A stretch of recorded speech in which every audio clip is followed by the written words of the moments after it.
Hey everybody, we'll give some folks maybe a couple more minutes before we get started.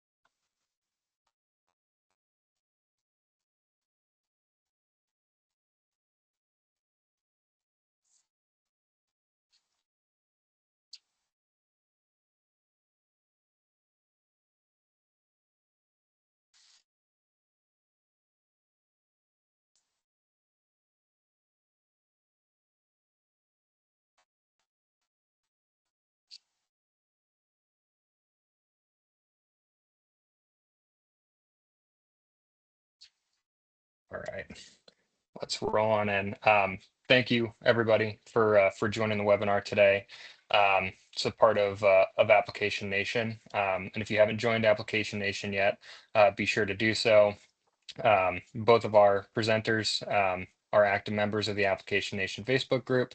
There's all kinds of tips, questions. You can ask all kinds of questions in there, and you'll have a wealth of industry knowledge, at your fingertips. So if you haven't joined yet, be sure to join Application Nation. Today, you've got two of the best in the business. You've got Josh and Shannon, who are going to take you through fall application on roadsides and Bareground, and then they will be available to answer any questions you might have towards the end. Feel free to put your questions in the chat of the webinar at any point during the presentation.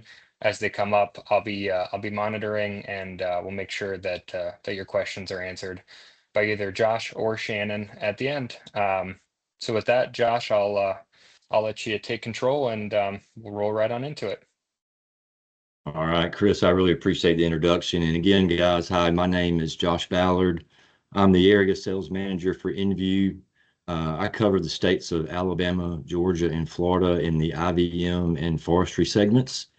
So I spend quite a bit of time with roadside applications and with DOT customers. And I will say this, I'm certainly not an expert, but I have been doing it for a little while. And obviously what we want to do today is the initial idea of this was to talk about fall applications on roadsides, and I think it's pertinent and relevant, in my opinion, to kind of back up a little bit from that and just talk about some discussion points on roadside applications to begin with. And then we can kind of ease into the little bit more of the biology and the physiology, if you will, about why fall applications are a good idea. But I broke it down like this on my discussion points. So what is a highway right-of-way weed? Why do we spray? What are we trying to accomplish? How do we get there? And then towards the end, we'll talk about why our fall herbicide application is beneficial. And then we'll get a little bit of a shameless plug on Envu innovation for selective weed control, which I feel like is a very important part of the discussion. So the first part of the discussion, what is a highway right-of-way weed? I think in our business, I have people ask me all the time, well, what do you do for a living? And I tell people, well, the quick answer is I work for a chemical manufacturer. We manufacture herbicides that kill weeds, and so and the discussion kind of ends at that point, right? But when you start really peeling it back at that point, and what is a weed, and I thought it was pertinent to identify that, because my perception of what I consider a weed might be different than what Jane Doe or John Doe perceives that to be as they're driving 80 miles an hour up the interstate. So what is a highway right-of-way weed? And when I was putting this together, I made the joke, if try to say right-of-way weed 3 times real fast, okay? If you can do it, you get a cookie. But you can tell I've got young kids. So 2 of my 4 kids are under the age of 10. So that's my dad joke of the day. Y'all forgive me. But per the American Association of State Highway Transportation Officials, a highway right-of-way weed is any plant that compromises highway safety, is not economical, It fails to prevent erosion, is not environmentally friendly. It has negative public relations and perception, increases liability, is not aesthetic or pretty, or reduces transportation sustainability. And you're going to notice there's some key words in that definition that we're going to touch on throughout my portion of the presentations. The presentation. Words like erosion, very important. Aesthetics, very important. That word economical, it's always going to be part of the conversation. Liability, safety, a huge one. We're going to obviously talk more about that, but I thought it was important to define exactly what a right-of-way weed is to begin with. So, but once we've defined that and we understand what that is, then we got to ask ourselves the question. And it, on the surface, it probably seems like a silly question. You know, why do we spray? Well, duh, right? We're trying to kill weeds. That would be a correct answer. But there's a lot more to it than just trying to kill weeds.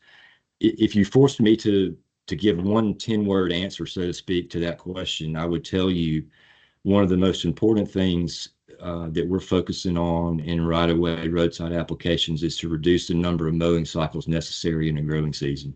I mean, that's essentially why we're here and what we're trying to accomplish. You know, and I'll touch on this a little later too, there's kind of an old way, I call it, and a new way to do this. And the old way has a lot more mowing involved than what I would call the new way. So again, we'll touch on that in a second. But going down these bullet points, you know, it's kind of like a domino effect, right? So if I'm reducing the number of mowing cycles necessary in the growing season, I'm also going to save labor cost and time spent running tractors. That's just a fact, right? If I'm saving labor and time spent running tractors, then it means I'm saving repair and maintenance costs for those tractors and bush hogs. Again, it's that domino effect.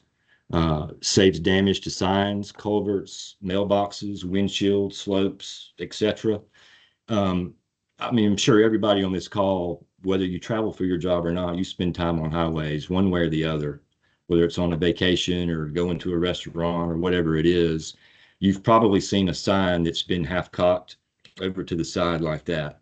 It's very likely that sign is like that because it got hit by a tractor. Now, it's certainly possible that a Jane Doe or John Doe, a motor vehicle, could have done that damage too, but it's pretty easy to pick those signs out when they get messed up by a tractor. And we're also spraying because we want to improve the aesthetics of the roadside. I mean, that's the reality of it. You know, I think safety and the economics of it are probably two of the most important things, but let's be honest. Nobody wants to ride up and down interstates and roadways that look trashy. You know, the general public doesn't want to see it. We don't want to see it. It's you know, it's just, it's not pleasing to the eye, you know. And I'll give you an example of talking with my DOT customers. Jacob Hodnett is the senior agronomist with ALDOT, and I don't think he's on this call. He may be, but you know, he's told me some of the stories that he gets called, the kind of calls that he gets from the general public are pretty amazing. You know, their opinion or their viewpoint of what is considered aesthetic or beautiful, quite candidly, is completely different probably than what us folks in the industry see it. You know, there are people out there that expect the roadside to look like their front yard, right? A little small couple inches of turf that looks real pretty and with zero weeds, you know, and that's not reality. We can certainly get really close, and that's our goal, but it's tough to present that type of roadside. But you know, last but not least, we want to improve the safety not only for the traveling public, but for our maintenance crews. And again, if you look back at that first bullet point, this all kind of ties in together, right? If we're reducing mowing cycles, we're reducing the amount of time that these maintenance crews are in the median or on the shoulders of these roads. And you know, I don't know if it happened, and you guys can give your own opinion on this. It seems like post-COVID is when I really started noticing the speeds of motorists out there on the roadways. It just really, really ramped up. I'm old enough to remember when the posted speed limit was 55 miles an hour. And I'll never forget when that went up to 65. And I thought, wow, that is flying. And then once it got to 70, that just kind of blew my mind. And the reason I bring that up, obviously, you guys know, if you're not doing 80 miles an hour and on some interstates, at least in my territory, you're getting run over.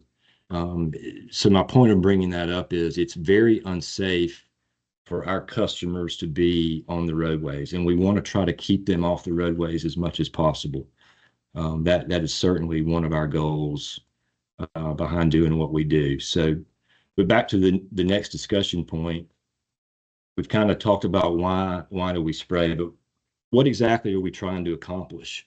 And again, the short answer might be, well, we just don't want any weeds on the roadway, right? We want it to be pretty and all the things that I've already addressed. But really what we're trying to do is we're trying to build a monostand of desirable grasses on the roadway, okay? I'm here in the Southeast. I live in Auburn, Alabama. And so there's two main species of desirable grass that we're going to find on the roadside. Number one, the most common would be Bermuda grass. And I've got a picture of it, right, a couple of pictures of it right here. And then we'll talk about Bahia grass here in a few minutes. But you'll see this 12 inches to 16 inches max. Now this variation comes from an applicator customer of mine that sprays thousands of miles of roadside every year. We would like to try to stay within that ballpark, right? Why is that? Why do we not want to go higher than 16? Well, it doesn't look good, number one. It can become an issue with line of sight if it gets too tall. And we don't want it to be too short either, right? Because if the grass is too short, you're opening up that canopy, so to speak, and allowing sunlight and nutrients to get in there for all your undesirable species, whether it's invasive grasses or broadleaf weeds. So that would be an optimal height to keep it at 12 inches to 16 inches. Okay, so kind of further talking about Bermuda grass. Why do we want Bermuda grass? Well, it establishes rapidly from seed or sprigs, which is good for erosion control. And again, there's that word erosion that I mentioned in the definition earlier at the beginning of the talk. That's a big piece of this, right? We can't ride up and down the road with no grass on the side. Where's the water going to go when it comes off of the interstate, right? We don't want the water sitting on the road. Once it comes off the road, it's got to go somewhere. If there's nothing catching it on the side of the road, we've got major problems. You've got mud and rocks and just an unsafe environment for not only the workers, but primarily the traveling public. So we want to keep that in mind. Bermuda grass thrives in hot southern climates. It chokes out many weeds once established, which I've already kind of touched on. And here's a pretty important one too. It handles vehicle pull-offs and foot traffic and mowing really well. So you guys have probably noticed if you're driving up the interstate and a car pulls over on the median, or excuse me, on the shoulder, more oftentimes than not, that car pulls off the shoulder. At least most of the time I see it where half the vehicle will be on the shoulder, half the vehicle will be on the grass. So we want something that's durable there, that's healthy to withstand that traffic. But in addition to Bermuda grass, we've also got Bahia grass. Again, I put some parameters in there, 12 inches to 25 inches. You guys, you can look at aesthetic differences between Bermuda and Bahia. They're obviously two different species of grass. And I'm probably going to describe this very unscientifically, so bear with me. But, Bahia grass has that little tentacle on it, and then it goes up and splits off. You can see that picture at the top. So it gets a little bit taller than Bermuda grass, but we don't want it any higher than 25 inches for the same reason as I mentioned earlier about Bermuda grass. And we don't want to scorch it down too low again, because we don't want to allow the sunlight and nutrients to be able to fuel those undesirable species. Why do we want Bahia grass? Okay, just like Bermuda grass, it's got some significant features too. It's drought tolerant, stays alive through hot, dry summers, which we deal with that a lot in my neck of the woods. Although I will say this past year, now I haven't looked at any statistics, we have gotten a ton of rain. It's been somewhat unusual Usually this time of year, it's stopped raining a lot and it's continued to come. So, but the Bahia grass also has a deep root system, which is excellent at preventing erosion on shoulders and slopes. Which again, there's that word erosion. That's one of our goals, right? We're trying to prohibit as much erosion as we can. And has low fertility needs. It can grow in poor soils where other grasses may struggle. All right, so how do we get there, right? That's the $1 million question. So we've established what we want. How do we get there? Which here's a one, pretty simple one sentence answer. Through the use of correct herbicides, selective herbicides, and properly timed applications, which is extremely important, managers can control which plant species live and which ones die, right? It's that simple. That's what selective weed control is all about. I don't want, for example, I don't want to broadcast spray a tank mix full of chemicals that's going to kill everything, right? I don't want to kill the grass and the weeds and everything behind it. And so we want to pick and choose what lives and what dies. So I guess now, getting into the kind of the nuts and bolts of fall applications. And this is I said earlier about the biology and the physiology of this. And a lot of my science friends are on this call, so you guys forgive me. There's probably 10 or 15 different ways that I could say what I'm about to say in this slide. So y'all keep that in mind. But in the fall, perennial weeds, and I use Johnson grass as an example, are moving sugars down their roots for winter storage. So if you apply a systemic herbicide during this period, it rides that flow down into the root system, giving a more complete kill.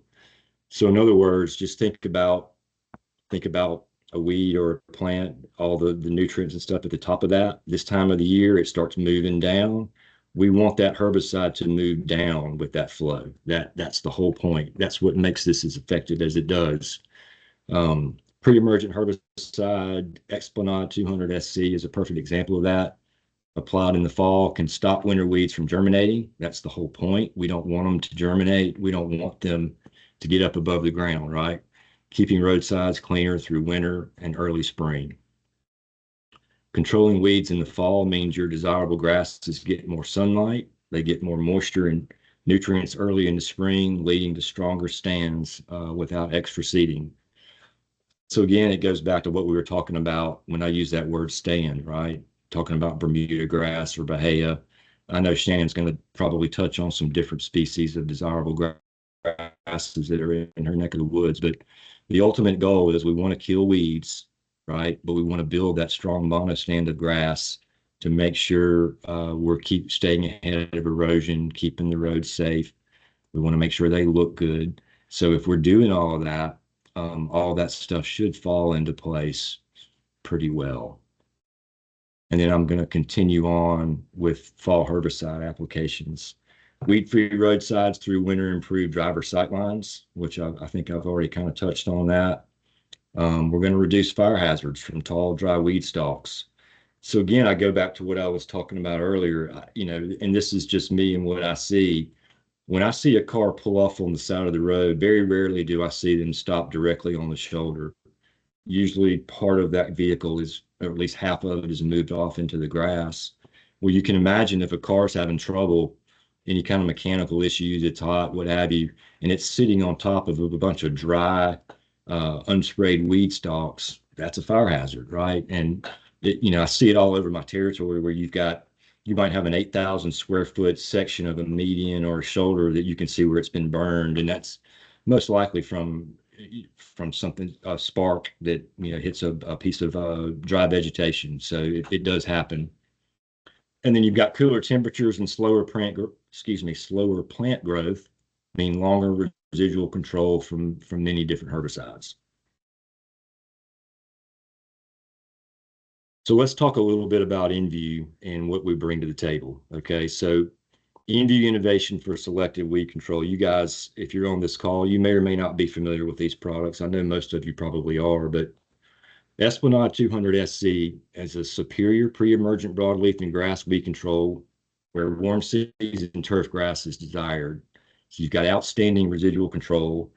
And I put in up to 8 months. And you guys realize it can be longer than 8 months. Okay, I kind of put, I guess, what you call an average in there, but I mean we've seen results easily into a year, if not up to 18 months. So um, every roadside is different. I mean, you can get different results, but that's a pretty good indication. This, of course, just means less weed seed production and less mowing. It's got a unique mode of action, so it's a great product. You've got Method 240 SLs, so you've got both pre and post-emergent control with Method. Very little pre-emergent activity on Method. It's mostly post-emerge control with me broadleaf weeds at very low use rates. And again, I put on here use rates between 4 to 8 ounces. That's going to vary, guys. I've got some applicators that are putting in like 3.2. So it just depends. It depends on the site. And then you've got Derigo, which is probably one of our most versatile products. It's a combination of three AIs at a very low use rate. So you've got weed control with Derigo, you've got plant growth regulation with Derigo, and you've got seed head suppression. So fantastic product. And seed head suppression lasting up to 90 days. And again, that can vary. You've got 30 weedgrass species, and you've got 100 broadleaf weed species on that product. So fantastic product. This is probably my favorite slide, and I think it's the most pertinent to this discussion today. And I apologize, it's probably difficult for you guys to see it. But essentially what this is doing, and I know a lot of my teammates have seen this before and have probably used it, but on the bottom of you'll see the calendar, the January through December. On the bottom, you see old, and then you see new, right? And so keep in mind what we were talking about earlier about what our objective is in this whole thing is we want to reduce mowing, right? Which again, that starts the domino effect of making things safer, making things more economical and what have you. But if you look at that bottom, this is kind of an old school way to look at it. You've got 3 mowing cycles and you've got 3 post-emergent applications. What we're suggesting that we do, and we've got the products to do that, is we're going to take you from 3 mowings down to 1 mowing. We're going to do 1 pre-emergent application in the fall, which is in this time of the year right now. And then we're going to do our 1 and only post-emerge application towards the end of March, beginning of April. Okay, so you see the difference. You see the difference in that, right? You've got less mowing, which is less cost. You've got fewer applications, which is less cost. We're trying to solve problems. We're trying to make things safer. We're trying to make them more economical for the customer. And the combination of these products together works really well. So, and I don't know if you can see this or not, but so let's talk about on the new, if you look at the top. So right around this time of the year, we're talking about going out with Esplanade and Method. And I'm not going to get too deep into rates right now. I'd be happy to talk with anybody offline about rates and that type of thing, because it's going to vary a little bit from where you are and the circumstances of your specific site. But go out with Esplanade and Method right now, from now for the next couple of weeks in September. And really, you can see with that yellow piece, technically you can go out from all the way to the end of November if you need to. I mean, there obviously is going to be some variation there. Then we get into 26, and we're going to spend the first few months in January, February, and March. We're going to be surveying our site, right? We want to see what kind of weed pressure we have. And hopefully we're not going to see a lot. I mean, that's the whole point. We're hoping those weeds have not pushed up through. We hope the Esplanade has done the job that we want it to. And then we're going to take a look at our first post-emerge application. Again, it's going to vary sometime at the end of that March through the end of June, where we're going to put Method and Derigo together. Okay. So you're going to get your broadleaf weed control. The Derigo again is going to do, it's going to do 3 things. The seed head suppression, the growth regulation, and at certain rates, it's also going to provide very good weed control. So when you compare that to the old, gosh, you got, excuse me, let me back up. So in the new, you're looking at your mowing, your 1 and only mowing sometime in the middle of the summer. And again, that can vary depending on the site. But we're looking at a window between the end of July and usually through the end of September when you do your one and only mowing. And the last couple of slides, I just want to show you guys a couple of pictures. This is a picture of an Esplanade method Derigo program, Highway 97, Aldott in Greenville. Just look how pretty that is. We've got another one right here, right under that 55-mile-an-hour sign. That's another Esplanade method Derigo program. And then last but not least, we've got another one here in Fayette County in Alabama. Chris, I think that's all I've got. I appreciate you guys listening to me today. Go ahead, Shannon. Okay. Just get. Okay, great. Thanks, Josh. So I'm going to switch over to fall Bareground programs. So Josh really focused on the selective fall programs. And although he was focused on kind of Bahia grass in the south, everything he said really can be applied to the west in terms of getting your herbicide programs out in the fall for that season-long control, and that being such a good option. So I'm going to now switch to just focusing on Bareground mostly. And again, a lot of species I'll be talking about, I'll be focusing on just a few species that are kind of a problematic species in Bareground. They are more Western species, but again, a lot of these points can be applied to all around the US. It's a little challenging with our webinar to focus on all the different regions and all the different concepts around fall applications, but they can kind of be translated across the region. So we're going to first talk about some of our greatest challenges for Bareground applications, what applicators face in terms of achieving Bareground and keeping it season long. And then we're going to talk a little bit about herbicide rotations versus tank mixing and what is better in terms of what the research shows. Then we're going to go through a few slides on managing for resistance, because this is just a really important topic and does fall into that fall Bareground application and how you can use that to manage for resistance. And then we will just end on a little bit of research, just brief research, and talk about why fall Bareground applications could fit really well into your programs. So what are the greatest challenges in achieving that season-long Bareground control, which is what we ideally want to get as applicators, so we don't have to go back and do repeat applications at site.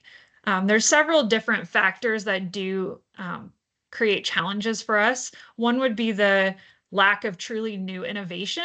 It's been a long time. This is probably going to be really small on your screen here, but get my pen out. But this chart is just showing kind of when the last, kind of actives and modes of action have been discovered. And there was recently a new mode of action discovered a few years ago. So one was added, but it had been about 3 decades since that had happened.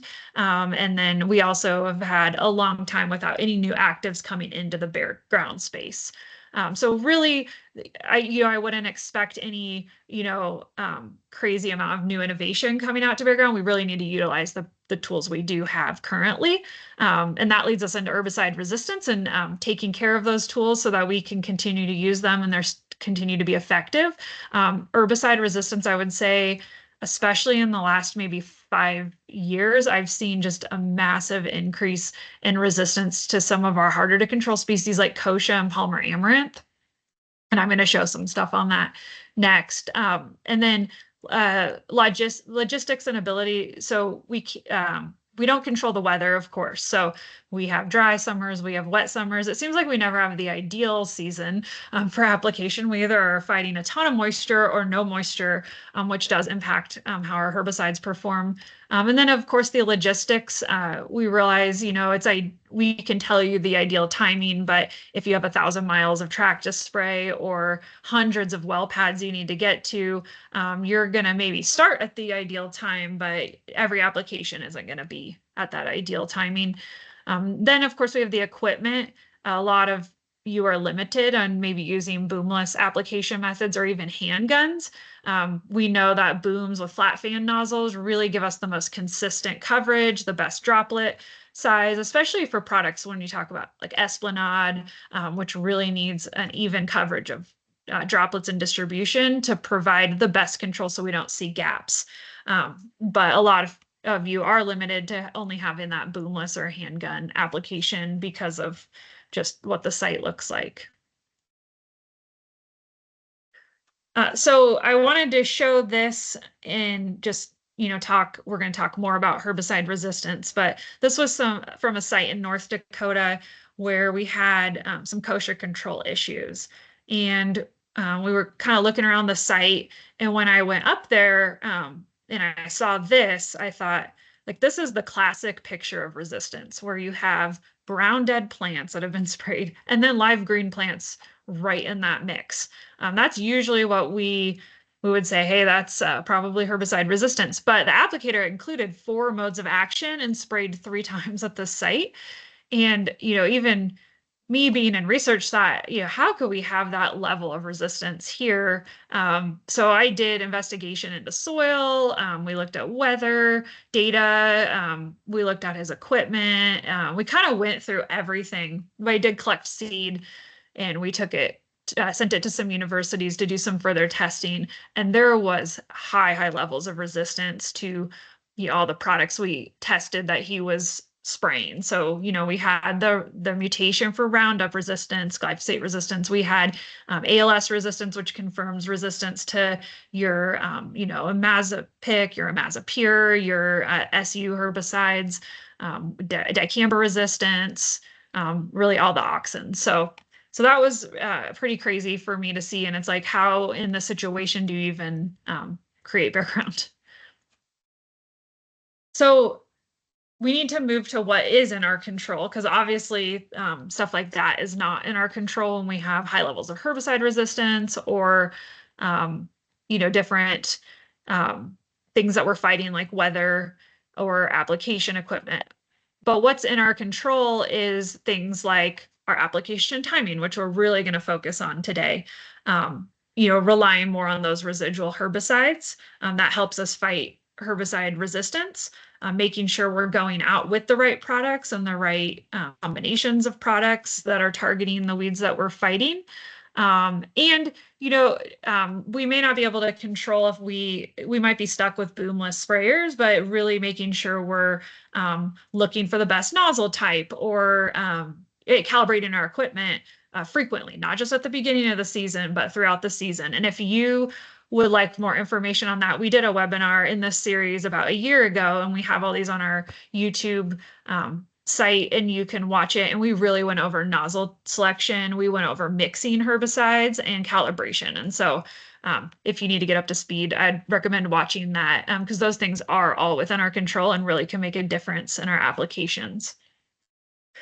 So we talk about herbicide resistance. So we're going to spend the next few slides on that. What strategy is less likely to develop resistance? So we kind of hear 2 different strategies. We have the rotating sites of action. So it's like this year I'm going to go out with this program with these maybe a couple sites of action. And then next year I'm going to, go out with this program and change up my sites of action. And that's how I'm going to manage for resistance. Or we have the method of we're going to put several sites of action in our tank that are effective against our target weed. That's very important that they're all effective sites of action, and go out with that and maybe stay on the same program, but we're throwing maybe 4 modes of action or sites of action at that site. Well, when we look at research, and there's been a lot of research on this, tank mixing has been shown to be more effective at delaying that onset of resistance. So by tank mixing, we can actually delay the resistance. Well, it's 83 times, resistance is 83 times less likely to occur with that. So I kind of have this theoretical timeline. Of course, this is theoretical. These things are done as models in the lab. And so, but, it is pretty good research. So if you have no strategy, just a repeat application, this is saying at about the 7-year mark, you're going to have 100% of that population resistant to that mode, that site of action. If you start rotating, you can delay that out to 15 years, but tank mixing, you really can prevent that population from moving to a complete resistant population. And that's not to say resistance can't occur with tank mixing. It definitely can, but you're definitely delaying it. So another thing when we talk about resistance and just bare ground programs is effective residual herbicides are really essential. And for several reasons. They persist in the soil, so that's what's going to give you that season-long bare ground that you're trying to achieve. They also provide that extended control of germinating weeds. So, say you put it out in the fall or the beginning of spring, you might have plants even trying to germinate in some places in the country in July. We could still get new germination if the weather conditions are right. So that's going to help prevent any new germination. They do need rainfall to become active. So this is what we're going to focus on with those fall applications. And they bind to soil particles and generally stay kind of in that top part of the soil to provide that control. So how do we manage for resistance as an applicator? So here's a few tips I just have for you. I think it's really important that if you aren't thinking about this a lot, that you do start thinking about this a lot, especially if you're in regions with kochia or Palmer amaranth. Those are the two species that really have been so hard to manage for, and we see such high levels of resistance. So those are kind of the two species I'm going to focus on today. But shifting as much as your work to that late summer fall application is really critical. This is a great way to manage for resistance that I don't think a lot of us are thinking about. And that allows us to rely on residual herbicides for control more than our post-emergent herbicides. And why that's important is we see less resistance to a lot of our residual products that we're using in bare ground, or we have cases like dicamba. I love to use the dicamba example. So there's a lot of resistance post-emergent to dicamba. There's a mutation the plant can have that we can actually genetically test and see if it's resistant. But there's also something called metabolic resistance, where that plant just, the population develops a way to just metabolize that herbicide quick. And so you could throw on high rates of it and it metabolizes it and it's not affected. But when it has that resistance to dicamba and we spray dicamba pre-emergent on something like kochia, it actually still controls the kochia. The resistance mechanism is different. And so relying on these pre-emergent products gives us such a great opportunity to manage for resistance in sites that have high resistance. Using effective tank mixes is so critical. When it comes to bare ground and when it comes to kochia and Palmer amaranth, I would say you want to have maybe 4 sites of action in your tank that are effective against kochia. And I would say in most areas of the country, ALS herbicides, which is going to be like your Imazapic, Imazapyr, don't even qualify as an effective mode of action because there's such high levels of resistance to that. We generally just assume it's all resistant. So that's really important. Control any escapes because those could produce seed and they could be producing resistant seed that's going to repopulate the site. Don't cut your rates. This is a great way to select for resistance by going at like half rate. That doesn't quite control the plant and that plant's still able to grow through it. And then applying at the recommended weed growth stage. And I know this is hard, but when we get out there and we're applying to 1 or 2 feet tall kochia or Palmer or whatever weed you're achieving, if it's in an advanced growth stage, it's going to be really hard to control. And so it's going to be hard to combat resistance. We got to go out at an earlier growth stage or pre-emergent. So I'm just going to spend the next maybe 5 minutes and then we'll open up for question on talking about fall bare ground programs. And so in my career, I've done a lot of work on looking at fall versus spring bare ground applications. And this is actually some work that was started at CSU maybe 12 years ago at this point, where we went out with about 35 different treatment combinations. And we looked at all of those treatments applied either in the fall or then we came back in the spring and we put that treatment out right next door to the fall application in the spring. And so this is a picture. We had 5 locations, multiple years that were where we did this trial. And so it just provided some really good data. Now this was in it was in Colorado in the Western US. So the targets were Western species and there was a lot of kochia like you see at this site. but the concept can still be applied to different regions. But if you look down this line, these spring treatments where you see the breakthrough of kochia there, are the same treatment as was applied to the right of this middle line here in the fall. And you can see the fall plots look very clean. The spring treatments do not. That doesn't say nothing performed well in the spring. There were some treatments I'm going to show next that performed, well. And if you have a choice, they're going to be maybe your best bets for if you have any application timing. But overall, the fall treatments just outperformed the spring treatments. So out of those 35 treatments, these are the top ranked ones. And so Plainview, this was actually before Plainview existed, but it was the combination of those actives together. So we kind of made our own Plainview. It was the top performer across all the sites. And then combinations of Esplanade and Method with other tank mix partners performed really well. Then we have our, kind of an old Bareground herbicide Sahara, but it's still in the study. It performed really well. There is a lot of resistance to those modes of action out there, but in the study, it did perform well. And so because of the number of sites we had, we were able to actually do something really cool, and that was calculate the probability of achieving either 97% Bareground or 100% Bareground if you were to go out with a given treatment in the study. So I'm not showing all the rankings of the 35 treatments, but I wanted to show the top 5 again, which was those top 5 performers. But when you look at your probability of achieving Bareground, you had 100% for Plainview to achieve 97% Bareground, and you're kind of sitting in the 80s for these other treatments. Achieving 100% Bareground is going to be hard. I don't think anyone's going to expect to ever achieve 100%. There is stuff that's going to break through, but 97, I would say, would be commercially acceptable with a few retreats. And so that's a pretty good chance of achieving that Bareground. When we look at some of our other maybe commonly used products like Crovar, Piper combinations, that probability of achieving Bareground really went down. And that was a lot based on because the sites had different species. You're talking these top treatments performed well over all the different species we looked at, where these bottom treatments maybe performed well at 1 or 2 sites, but really failed at the other sites. And I think it's important as an applicator, we have something we know can perform well across sites and, different applications.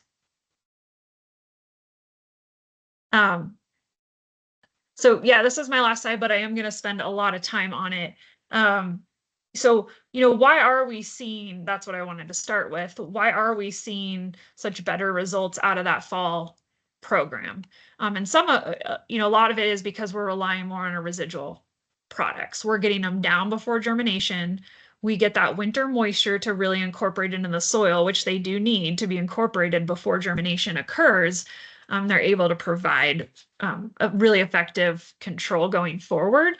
When we go out in the spring with those products, we run the risk of them going out kind of right at germination. So they may not get incorporated in the soil with adequate moisture before germination occurs. So even though you might go out and not see kochia germinated, maybe it's February or March, and you do an application, that kochia might be starting to germinate under the soil or just about to germinate, and you don't get that incorporating moisture in time, and you get some breakthroughs. And in that case, it's kind of, that's a bad combination because your residuals won't pick up what's germinating, but your post-emergent products don't pick it up either because they're only going to work on usually what's up. And so you kind of run into this weird application time where you have active germination going on. So when we talk about, what's our highly recommended timing would be kind of this late August, September to December. You don't want to apply on frozen ground, but focusing on that fall time, you're taking full advantage of the residual chemistries, that you're paying for, which is you want to take full advantage of those. You're going to get, again, that added moisture for incorporation before germination. The next treatment timing would be spring Bareground. It's still highly effective when you get sufficient precipitation, but that's not always received. Like I talked about those issues. You do need to add an effective post-emergent tools at this point, because you are going to have some emerged weeds or weeds that are going to be emerged. So you can add things. We always recommend glyphosate in the tank, but dicamba, fluroxypyr, there's combos of those products, saflofenicil, sulfentrazone. There's some different options to add depending on what your target species are. Summer Bareground, those are just avoid if possible. You might have retreats during this period, but I wouldn't be treating sites during this time. It's hard to put this to a calendar for the whole United States, but kind of June, July highlighted, because those are going to be when your weeds are really big. You have really high pressure on your post-emergent tank mix partners. And so it's going to be hard to control, especially with resistance being an issue. You're really not taking advantage of your residual chemistry in those months. And so it's almost not worth spending money on residual chemistry if you're going to get out so late that you're targeting 1 to 2 foot tall plants. So we really, highly recommend that fall timing. And if you haven't done that fall timing, maybe try this fall, try a few sites, see the results and see how you like that. It also can really represent a significant cost savings, not having to do as many retreats through the season, and time savings as well in terms of that. But you're also able to, if you have a lot of miles of track or a lot of sites to get to, you can kind of do, some in the fall, some in the spring, if your program allows that, then it just allows you to get your time managed better. And with resistance weeds, we might be going to a period like with kochia and palmer, that fall is really the only option that we get actual control of these weeds. So with that, I think we'll open it up to questions. Yeah, just a reminder, if you have questions that you'd like to ask Josh or Shannon, just put them in the chat, and I'll make sure that they get asked. But I'll just kick it off with a question. And I know Shannon, you got a little bit deeper into this with the kochia, but are there specific weeds that you have seen beyond what you mentioned, or Josh, you can step in here too, that are harder to control than most? Some of those problem weeds that you've been seeing in your areas of service. Yeah, I would say the top are kochia and palmer amaranth. Other pigweeds can be an issue too, but for the most part, it's really those two. And I would say the third one maybe is perennial grass control. And so that's why we really recommend, if you are dealing with perennial grasses at site, our Plainview product, because it has the imazapyr component in there, which is really going to target those perennial grasses well. It's hard to kill perennial grasses even with just your Roundup treatments. It doesn't always provide complete kill, and so that addition of imazapyr really helps with that. But I'd say those are the top ones we deal with in my area. And Josh can speak for his. Yeah, on Alabama roadsides, for example, silver beard grass is becoming a really big issue, an ongoing issue. And like Shannon said, for me, it's more about the grasses than it is the broadleaf weeds. Vacey grass is an issue, and of course that's on the Derigo label. So we're working through those things. But yeah, it's more about invasive grasses than it is broadleaf weeds in my territory. Okay, and building off of that, what are the most effective tank mixes you guys have seen? I know Shannon, you talked about how effective a proper tank mix can be for controlling for resistance. So in your service areas, what are the most popular and the most effective tank mixes that you guys have seen, or maybe that you'd recommend? I guess I could start out with the Western region, and Josh can speak to the Southern. The species are so different, it's hard to be an expert in both of those regions. But for the West, I would say, Plainview is really popular for Bareground programs, or a base of Esplanade with method, and then adding in some other effective tank mix partners. Like there's several products out there, Scorch EXT, Detail, Portfolio, some different things that target specifically the weeds we're going after in our area, like kochia or palmer. So I'd say those are really common with our Bareground applicators. When I'll talk just a minute on Western selective roadside treatments, and I'd say that combo of Esplanade method is also very popular. So it's going to provide that really good control of those broadleaf weeds and with safety to grass, depending on the rate that you go out with on those products. So it's great. You can use that as a Bareground base, or you can add to it, or you can use it just as a selective roadside treatment. Escort and Teller are also very common in those roadside treatments when we're doing selective weed control as well, and can provide benefits on some harder to control species. Yeah, the same would apply what Shannon said in my territory too. I mean, the combination of Esplanade and method is very, very effective. And when you add, again, you add Escort into the mix. In certain cases, you're going to add glyphosate into the mix, Telar, like Shannon mentioned. Those are all effective partners. Okay, just got a question through the chat, and I think that this is for you, Josh. How do you go about controlling or killing Johnson grass without killing everything, without killing, what you're going for, the Bermuda or the biograss? Yeah, the dreaded Johnson grass question. It's a tough one. There's a product called Outrider that is effective on Johnson grass. It's got a rate, I think, of 1.3 ounces to the acre. It's probably the most effective on Johnson grass, but when you look at our product, like Derigo is labeled for Johnson grass, it's going to help.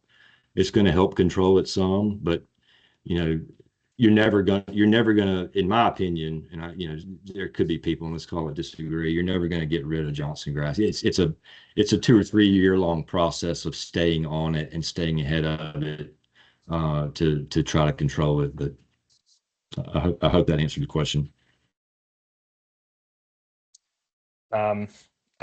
I'll lead in with another question.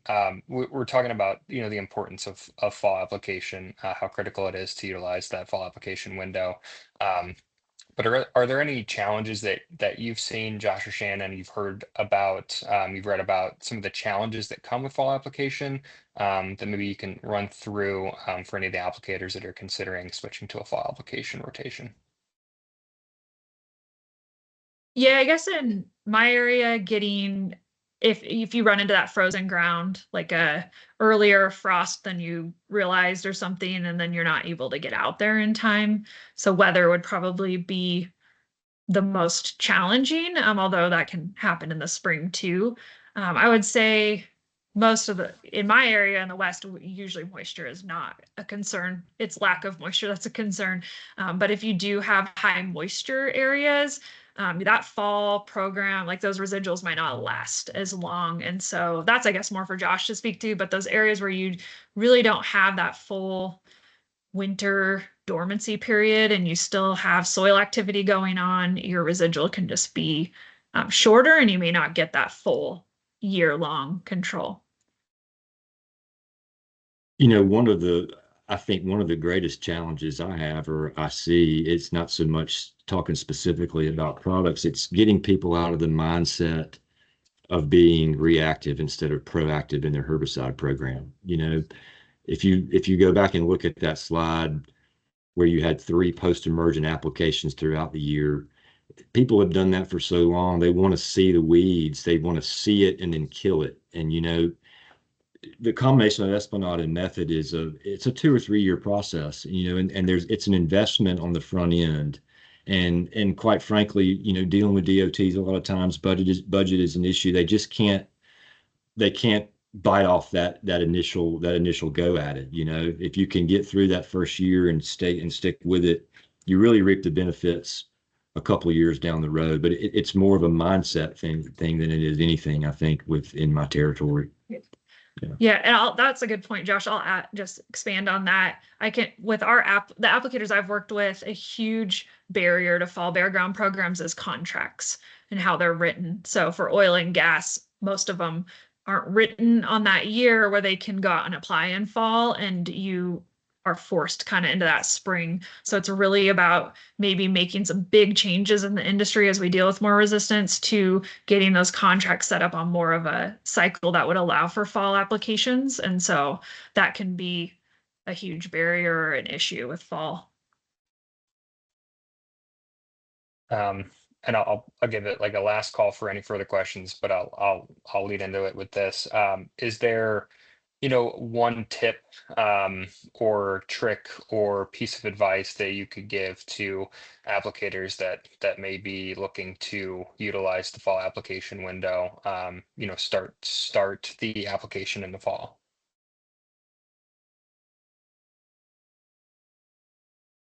I would say to start out, like just try it. So even if you aren't looking at just switching your whole program right away, the biggest tip I could have is for applicators that aren't already utilizing a fall application window is to just try it. Try some sites this year if you can, if that works in your program, to see the results.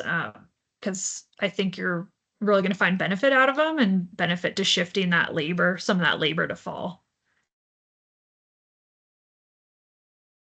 Yeah, I mean, if you do the same thing over and over again and you're expecting different results, that's the definition of insanity, right? I mean, at some point you've got to go out on a limb, so to speak, like Shannon said, and you've got to try something different.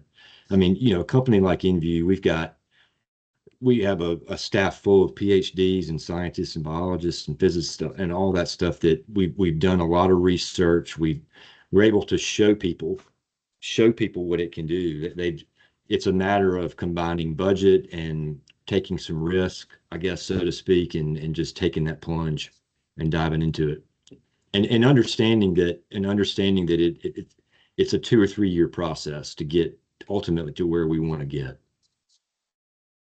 And I know, Josh, you're in the South, and Shannon, you're in the West. But we got a question of what would the fall application window be in the Northeast? I think it'd be similar to the West, because you have that true winter, with snow and things like that they don't deal with as much in the South. So I would say that late August, September, October.